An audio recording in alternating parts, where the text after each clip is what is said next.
as we start talking about the Independent Office of Law Enforcement Review and Outreach, otherwise known as IOLERO in Sonoma County. Karlene Navarro is at the helm of that organization. And Karlene, good to have you with us this morning. Hi, good morning. Before we talk about the backlog of audits, and let's talk about the death of David Ward, who died in custody over the course of the last week. It's a strange story that we don't have all the answers to yet. Correct. And but we do know that he was restrained by police officers and fell unconscious as a result of that, and ended up dying in custody. What do you make of that? And what is IOLERO's response and position on this? Well, Pat, I don't have a lot of details about the actual situation that took place yet involving Mr. Ward. My knowledge at this point is limited to what I've read in the newspaper, same as you, and in media. I do know that the administrative investigation is currently underway at the Sheriff's Office and simultaneously at Santa Rosa PD. So as soon as those investigations are completed, I'll be reviewing them from a non-police standpoint and doing an audit of the investigations done by law enforcement. At this point, what was your second question? Oh, you're doing fine. Go ahead. So at this point, I've got a meeting scheduled with Sheriff Essex next week to discuss what we do in the meantime while we're waiting on the investigation results of the incident that took place last week. And what are those possibilities of what to do in between? Well, as you know, there was a recommendation made by the Community Advisory Council, which is the community arm associated with the Independent Office of Law Enforcement Review. They're an advisory board to the office. Yes. And they made a recommendation that carotid restraints and other dangerous chokeholds and maximum restraints should be banned. I think that that's a good first step, and the next step is to sit down and look at these types of tools that are used by law enforcement to control volatile situations and determine whether this particular tool if the risks outweigh the benefits to keeping everyone safe in these volatile situations. So we're going to sit down and take a look at what other jurisdictions do, what works, what doesn't. If other jurisdictions have banned this type of control hold, what did they put in its place? And did that actually turn out better for the jurisdiction? Because we know that sometimes when these types of tools get banned by law enforcement agencies, incidents of other tools, control holds and techniques go up. Mm-hmm. And that can cause other problems. So we need to sit down and take a very close look at, is this tool overly risky? Is it beneficial? How can it be controlled? What are the best practices? And what are the viable alternatives? All right, very good. We will look forward to the outcome of those conversations, Karlene. And you're fairly new at the helm of IOLERO. What has surprised you so far? What has surprised me?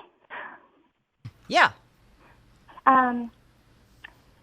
Well, I guess that would have to be a longer conversation.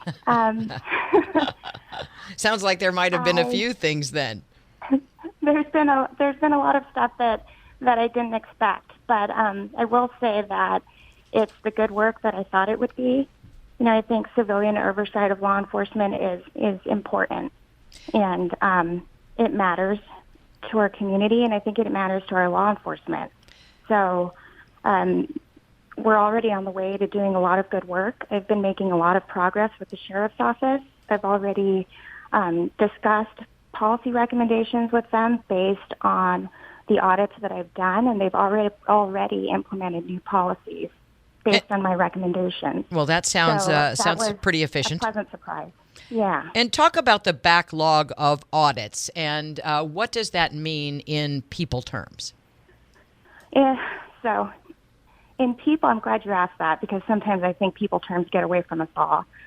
And when I, the sad truth is that the office has been really underfunded and overtasked. I think that the county was, with good intentions, overly ambitious, with their hopes for the office. In terms of how many cases you could look over? Well, how many cases I could look over, how much outreach the office could achieve, how many, meetings I could hold, under the Brown Act with the Community Advisory Council and all of the work that goes into that. I'm supposed to be looking at every incident of force, every incident of bias policing where there may be racial or gender bias involved in an arrest, search and seizure violations. Recently, Sheriff Essick and I sat down and expanded those allegations to include sexual assault and dishonesty by officers, which I think was something that was necessary and good progress. But the fact of the matter is the office just needs more resources to get all these things done, because right now the only resource is basically me. So we need more. I did get approval from the Board of Supervisors for another full-time managerial position for the office, and that's to help me with all of the department head stuff that I have to do in the office. Right. Department head meetings, budgetary duties, all of the stuff that goes into running an office, in addition to the outreach. For example, I was at Roseland University Prep a couple weeks ago, meeting with several classes, talking to students there about IOLERO and our work and how they can be more involved. Holding community advisory council meetings where we have members of the community come in and tell us what their experiences are with law enforcement, whether they're good or bad, and how we can improve it and make it better.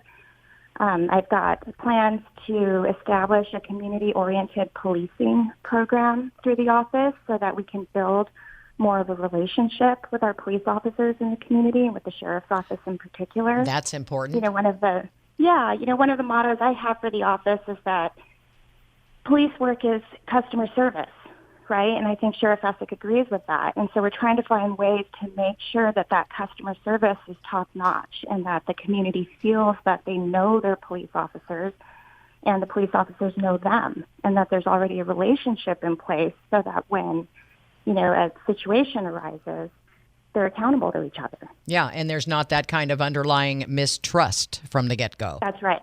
Yeah, that's a big part of the equation.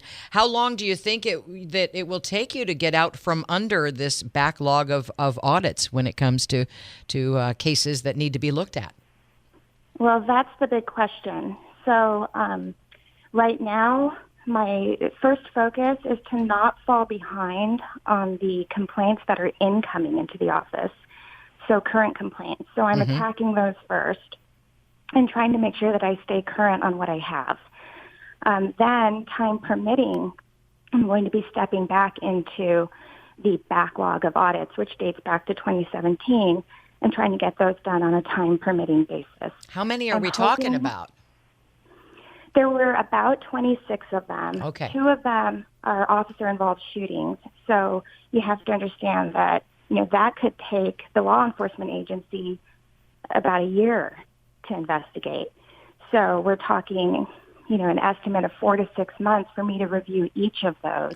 Plus the other 24, which, the standard turnaround that I've been hitting with audits has been about 10 days or about, I'm estimating 50 hours for a standard audit. Wow, that's a lot of work to be done. It's a lot of work. and obviously many more conversations to had. And Karlene, remind me of when you're sitting down with Sheriff Essick to talk about the David Ward case. I don't have my calendar right in front of me. I believe that we've got a meeting set for Monday, December 9th. Okay, great. And we would love to have another conversation with you after that fact and see what kind of information you could glean from that conversation. A lot of people are talking about this particular case. And rightfully so. Yes, indeed. Karlene Navarro is the head of IOLERO, the Sonoma County's law enforcement auditor. Karlene, glad to meet you. Thanks for being on the job, and I look forward to our next conversation. Thank you for having me. All right, that is Karlene Navarro from IOLERO, and much to talk about in terms of the backlog and also the current cases that involve Sonoma County law enforcement. Sonoma County